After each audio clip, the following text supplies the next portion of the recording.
Señores, ahí vimos cómo las bondades del higo y cómo conservarlo. Ahora nos visita mi queridísima amiga, la licenciada Heidi Camilo, psicóloga clínica, y con ella estaremos hablando sobre un tema muy importante que yo sé que a ella le gusta, porque de alguna forma u otra está relacionado con lo que estamos viviendo y podemos aportar y ayudar a que la población y a nuestros jóvenes, a estos niños que están viviendo y expuestos a toda esta violencia que se está viendo en los medios y en las redes sociales, se aprenda a vivir en una sociedad donde no sea el común denominador no sea la violencia. Un gran placer, licenciada, tenerla en el programa. Gracias, feliz de estar acá. Qué bueno que esté aquí. Licenciada, estamos alarmados.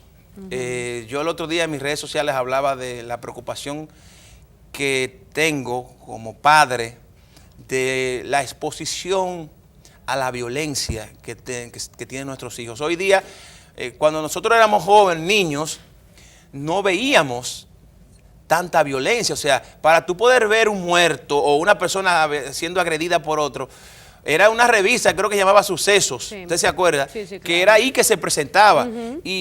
O si era un programa de televisión, era luego de las 12 de la noche, las 10 de la noche, y ponían unas barras negras para que uno no viera esto. Hoy día se ha expandido, los medios de comunicación han sido, se han pervertido pues, de alguna forma u otra, porque presentan estas imágenes sin ningún tipo de censura.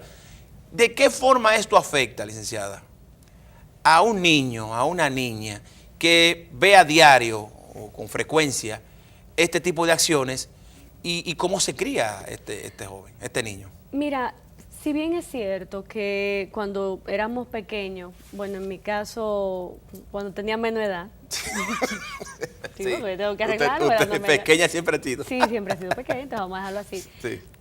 Es verdad, había un cuidado, había una sensibilidad hacia el dolor ajeno.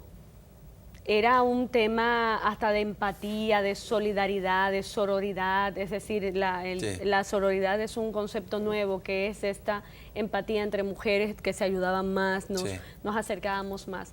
Lamentablemente, el uso de la tecnología es fabulosa, es grandiosa, nos ha acercado a los que estamos lejos, pero también nos da ese gran vitral, como yo le digo, que es una exposición y una sobreexposición a todo lo que sucede. El concepto privacidad, señores, ha desaparecido. La gente publica todo en vivo. Y eso expone no solo a los menores de edad, sino también al adulto a vivir una insensibilidad. Es un proceso de normalización y de naturalización donde vemos las acciones violentas como parte de la cotidianidad, como parte de la vida y no promueve la empatía. Sí. A mí me disgusta en sobremanera ver que muchos medios dicen, bueno, es para estar informado. Una cosa es informar y otra cosa es crear el sensacionalismo de la primicia que lo que busca es mover el morbo. Señores, antes, como tú muy bien decías, para presentar un accidente de tránsito le ponían imagen distorsionada, que la barrita. O hacían una advertencia, estas imágenes, alejen a sus niños de la televisión porque estas imágenes son... Por lo menos. Sí. Pero la distorsionaban igual. Sí. Ahora no, ahora te llevan, por ejemplo, a través de Instagram, que la transmisión en vivo, o de Facebook Live, la transmisión en vivo de la presentación de los cadáveres. Y eso lo transmiten y lo retransmiten y Óyeme, y lo que crea es un estado de trauma. Para mí, que trabajo violencia hace muchos años, óyeme, jamás va a ser natural el hecho de que me presenten a una persona golpeando a otra. Claro. Y lo peor es que tratamos de educar desde la violencia y tenemos un lenguaje violento que lo que hace es promover lo que supuestamente queremos acabar. Sí. Presentan dos personas peleándose o una golpeando a la otra y le ponemos abajo la leyenda de vamos a denunciar a esta persona para que este abusador o esta abusadora la metan presa. Eso no ayuda, eso lo que promueve es el morbo. Y los niños y niñas están aprendiendo a ver esto como parte integral de lo que es su sistema de creencias. Normalizan en ellos estas acciones. O sea, es normal que se agredan, es normal que se mate, es normal que se pelee, es normal eso. Entonces, si se normaliza, yo lo voy a hacer también en algún momento. Fíjate que leyendo algo el otro día decía que el pez no se pregunta por qué está en el agua, porque ha normalizado su modo de vida. Asimismo, todas las conductas, porque quiero aclarar lo siguiente, la violencia no es una enfermedad, la violencia no es una herencia genética, la violencia no es un gen con el que yo nazco, la violencia es una conducta aprendida.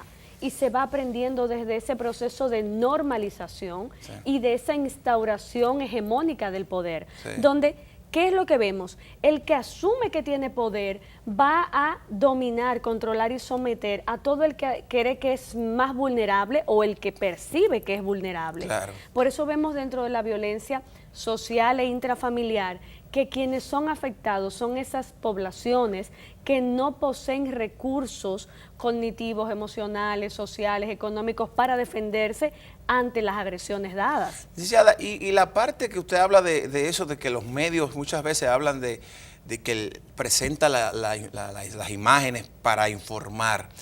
Yo difiero totalmente de ellos. Claro. Yo no soy médico legista para darme cuenta, o sea, yo no necesito la certificación de que una persona ha muerto, ellos enseñándome un video de ellas, cuando ya tú me lo estás diciendo, o sea, no me lo certifique, pero poniéndome el cadáver. No es necesario eso, no es necesario presentar las imágenes. Y una cosa, licenciada, que yo vi el otro día, que también quiero aprovechar para comentar, cuando el caso de la niña, de la joven Emily, cuando encontraron el cadáver de ella, Dios mío, eso fue trágico. la cantidad de personas que no relacionadas de ningún tipo con departamentos de policía, de investigación, de nada, tirando fotos encima del cadáver, casi tocándolo. Señores, en otros países esa área se pone un cordón, se acordona, se pone un cordón que de algunos 100 metros, 150 metros para que nadie entre. Aquí no. Aquí la gente es más. Mucha gente ayuda a cargar el cadáver de los que están ahí. Sí, es así. Y le dan los primeros auxilios a los cadáveres también aquí. ¿Tú sabes cuáles son los primeros auxilios? Sí, claro. Le revisan los bolsillos, le quitan las cadenas, le Todo quitan todas lo las que prendas. pueden. Y eso de verdad que da mucha pena. Pero volviendo al caso de la violencia, licenciada, ¿cómo entonces nosotros, lo digo por mí, como padre de 4 muchachos, y muchos televidentes seguros que viven esta misma situación, ¿cómo nosotros podemos criar a nuestros hijos al margen de todo esto que está pasando? ¿Cuáles son los valores? ¿Cuál es la crianza que debemos darle? Para que esto que nos bombardea por todos los lados, que lo vemos, que tal vez yo la pueda proteger de la televisión, pero no la voy a proteger todo el tiempo del celular, no la voy a proteger de lo que le mandan por WhatsApp, de lo que le mandan por la... ¿Cómo yo puedo crear en ella conciencia de que eso no es normal y de que no hay que ser violentos? Mira, cuando hablamos de educación en buenos tratos, que es como le llamamos, educación en buenos tratos, lo mejor que podemos hacer es el modelado, más allá del discurso. Yo le puedo decir a mi hijo, a mi hija, a mis sobrinos, miren, no se peleen porque eso es malo. No, si yo vivo discutiendo con una persona y lo primero que hago es tener un discurso de yo te voy a matar o ven que te voy a hacer esto, lo que va a aprender es lo que yo estoy viendo. La mejor herramienta de educación es la convivencia. Un niño o niña va a aprender o no a ser violento desde el contexto familiar y social. Cuando hablamos del contexto familiar, como muy bien explicabas, yo puedo tratar de protegerle creando filtros, de no dejándole ver tal programa, tal noticiero, o tales películas, o tales dibujos animados, lo que fuera, pero no le puedo cubrir completamente. Entonces, ¿qué hago? Me siento con ella o con él y empiezo a explicarle que aunque eso se da, eso no es sano, porque el provocarle daño a otro ser humano nos deshumaniza, porque esto es lo que hace la violencia, nos deshumaniza. Tenemos que ser empáticos, ayudar al otro. En el tema de tratar de resolver las cosas peleando, decirle, mira, hay otras formas, podemos aprender a negociar. Si te peleas con tu hermano o le pegas a tu hermano, este no va a querer jugar contigo. Ese tipo de discursos son los que tenemos que ir introyectando en nuestros menores, pero por sobre todas las cosas, los adultos, sobre todo al interno de un hogar, tenemos que proveer ese modelado, es decir, esa convivencia del respeto, de que yo puedo estar en desacuerdo con Pablo, pero eso no me da el derecho de agredir a Pablo o de irrespetarlo. Y ahí es donde empieza esa gran educación. Hay una frase que he escuchado de muchos padres, muchos, y seguro usted también, que es que cuando, por ejemplo, un niño tiene un problema en el colegio con otro, ya bien sea físico, no te deje dar, dale, pártelo. O sea, eso es correcto, licenciada, esa forma de muchas veces los padres manejar esta situación ante diferencias que hay entre niños que suceden a todas las edades. Tú dices, si te da, dale, pártelo, coge un palo. O sea, yo he escuchado mucho eso. ¿Eso es correcto, licenciada?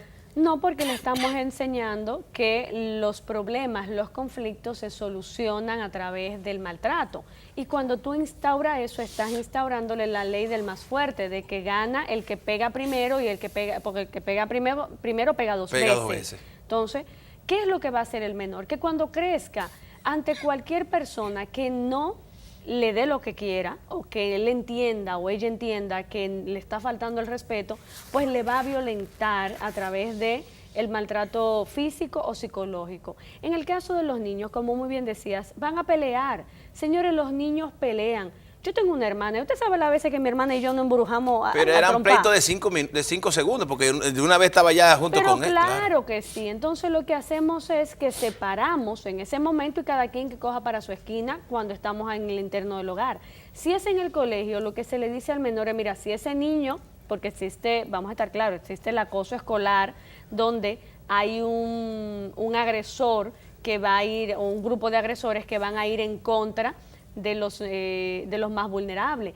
En ese momento, ese que es vulnerable tiene que denunciarle ante las autoridades del colegio, sea ante la maestra o ante la coordinadora académica o ante la directora, ante la psicóloga, la orientadora, para buscar ese intermediario y que ese niño o niña agresora tenga un sistema de consecuencias. Claro. Porque quien agrede, cuando no tiene un sistema de consecuencias, va a perpetuar la agresión y esto definitivamente es lo que le va a dar permanencia en el estado de violencia o en la conducta violenta. Tenemos que aprender a educar con un sistema de creencias donde la resolución de conflictos tenga que ver con el discurso y si el discurso no funciona, tiene que darse entonces un sistema de consecuencias basado en la equidad. Y el tema, licenciada, vemos hoy día cómo la violencia entre los padres, entre las parejas, va en aumento, y casos de feminicidios y casos de abusos de pareja. Uno siempre habla de los padres, ¿no? de los protagonistas de este pleito, pero un protagonista que muchas veces no se habla, pero que es vital y que es protagonista, como ya dije, de esta situación, son los niños que ven al papá o a la mamá siendo agresiva, ya sea verbalmente, ya sea físicamente, con su pareja. ¿De qué forma afecta esto a este niño en lo que se refiere a su crianza? Mira, definitivamente cuando hablamos de violencia intrafamiliar, estamos hablando de toda acción u omisión que provoca daño al interno del hogar y que provoca daño hacia un miembro de la familia.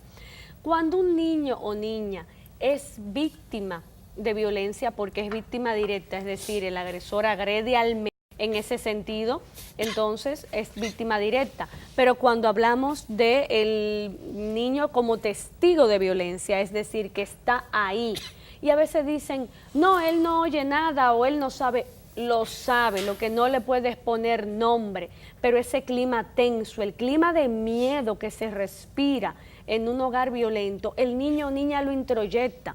Y va aprendiendo que eso es un sistema de convivencia, va aprendiendo que eso es lo que es ser familia y va con el tiempo asumiendo dos posiciones. O se identifica con el agresor y aprende a ser agresor, o se identifica con la víctima y aprende a ser víctima.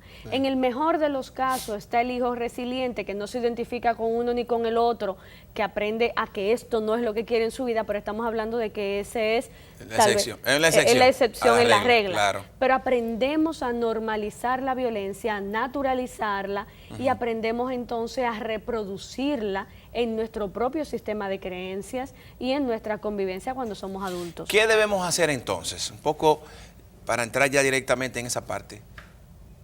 Usted hablaba de ser ejemplo, de actuar, no solamente decirles a nuestros hijos, mira, no peleen, o sea, tratar de hablar de no normalizar esta situación, pero también nuestra actuación, porque muchas veces la actuación muchas veces no, la actuación siempre le va a ganar. La práctica le va a ganar siempre a la teoría. Claro. O sea, si usted como padre le dice a sus hijos, mira, no haga esto, no haga lo otro, no sea violento, no le dé a tu hermanita, no le dé a tu amiguito, pero tú como padre es agresivo, él va a aprender más eso, es más rápido. Por supuesto que Entonces, sí. como padres, ¿cómo debemos actuar ante nuestros hijos para evitar este tipo de situaciones? Lo primero es reconocer cuando se es una persona violenta.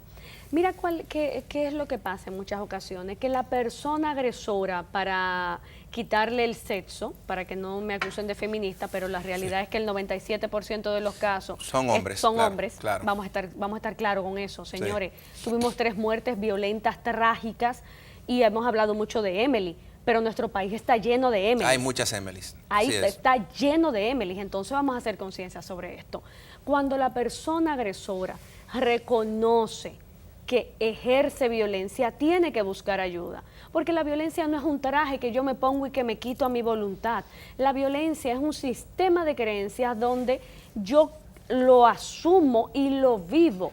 Buscar asistencia terapéutica es de vital importancia, tanto en el tema de ser víctima como en el tema de ser agresor. Y de hecho, con el agresor el trabajo es más largo, porque en la víctima trabajamos la eliminación de síntomas cuando ha habido consecuencias de tipo traumático, y vamos creando ese sistema de identificación de las conductas violentas, poner límites. Pero en el caso de la persona agresora es como quitarle la piel y desaprender para aprender. Sí. Tú sabes lo grande que es tú desaprender conductas para aprender otras. Va a tomar un proceso. Y mientras más mayor la persona, peor, ¿no? Claro, porque no son los agresores no son todos iguales. Hay agresores con los que se puede trabajar, hay otros que sencillamente no hay nada que hacer. Dicen, ay, pero tú eres pesimista. No, el antisocial usted no tiene nada que hacer. Eso le voy a preguntar, hay gente que se reforma, o sea, hay personas que se pueden reformar para ser violentas, porque no podemos hablar de curar, porque no es una enfermedad. ¿Se puede reformar? ¿Puede esta persona, ese violento, dejar de serlo? Sí, sobre todo cuando contamos con, por ejemplo, agresores hipercontroladores, que son los que asumen este control absoluto de todo. La edad tiene mucho que ver, la cronicidad de la violencia, pero sobre todo el reconocimiento.